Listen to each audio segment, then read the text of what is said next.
À la naissance de ma première fille, je me suis beaucoup questionnée sur mes choix éducatifs et ça m'a donné l'envie de fonder ma propre école. L'idée dans une pédagogie Montessori, c'est d'apporter du sens à ce qu'ils font. C'est pas juste apprendre pour apprendre. C'est avoir une compréhension parfaite de ce qu'on fait. Ils font leur propre chemin et grâce au matériel, ils savent pourquoi ils le font. Tout le matériel est vrai, donc c'est-à-dire que c'est en verre, c'est en céramique, voilà, ce sont des choses qui cassent, qui sont vraies, parce que l'objectif est qu'il s'adapte à son environnement, et son environnement n'est pas fait de dinettes fausses ou de jeux.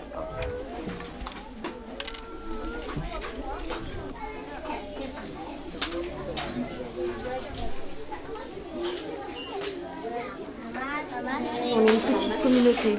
Dans cette communauté, on ne met pas en place la compétition, on ne met pas en place le challenge, on ne met pas en place les niveaux, le meilleur et le moins bon. 5, là tu vois, je suis dans quelle catégorie là?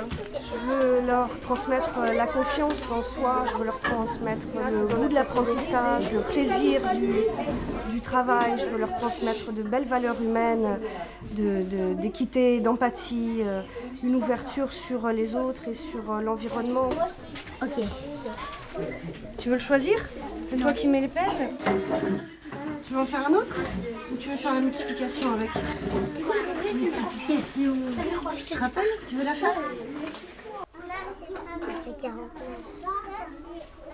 Il y a vraiment eu pour Nathan un avant et un après Montessori. Parce que c'est un enfant qui n'a pas forcément envie d'être autonome, qui était beaucoup collé à moi. Et grâce à cette éducation, il a grandi en autonomie et très très vite.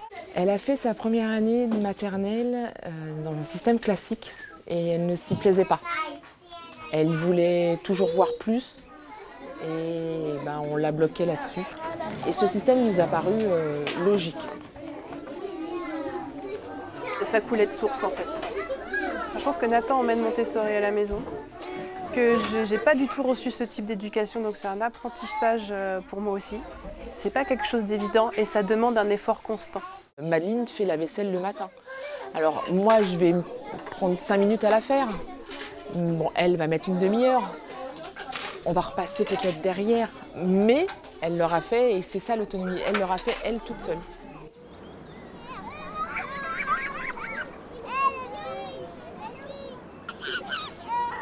Je trouve qu'il y a un côté magique à ce type d'éducation que forcément je recommande, quoi.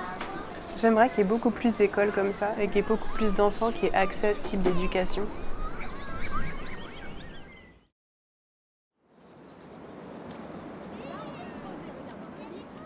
L'école de Grivry, elle est née parce qu'il y avait des collégiens qui étaient en souffrance dans leur scolarité et qui ont demandé à sortir de l'école. C'était vraiment le départ du projet, de se dire, bon, là, en fait, la scolarité dont ils ont besoin, on ne la trouve pas dans des établissements du territoire. Donc, on va faire une école pour eux, l'école de leurs rêves, en fait. On était 12 cofondateurs au départ. On est chacun venu avec ce qui nous fait vivre. Et il y avait une personne, pour elle, la gouvernance partagée, c'était fondamental. Il y avait une autre personne, la permaculture, c'était fondamental. Pour moi, c'était l'éthique dans les nouvelles technologies. Et on va essayer de tous se mettre en lien pour changer les choses, pour faire qu'on arrive à tous vivre ensemble.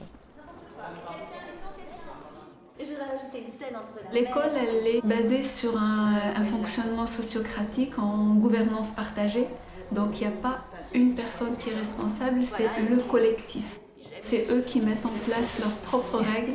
Ils font eux-mêmes leur propre emploi du temps.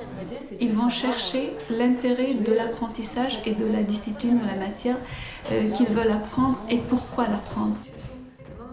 Son quotidien au collège public était devenu un peu lourd, quoi, genre avec notamment des agressions physiques peu répétées lorsque j'étais là-bas. Dans le système éducatif, il y a vraiment un apprentissage de l'impuissance qui fait que tout le monde baisse les bras après. Ça provoque la dépression. Et après, il y a une espèce de défiance envers ce système qui fait que après on a les gilets jaunes, les gilets jaunes. Pour moi, on devrait vraiment se préoccuper d'apprendre à l'école la puissance.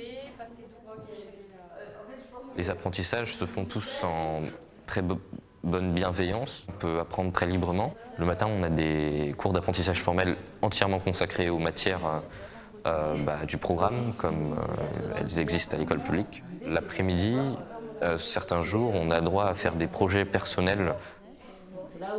J'aimerais faire un léger moteur graphique pour pouvoir faire par exemple, des animations, des formes, des dessins, peut-être même des jeux vidéo si on est encore au stade au-dessus. La création, c'est ce qui m'importe quasiment le plus dans la programmation.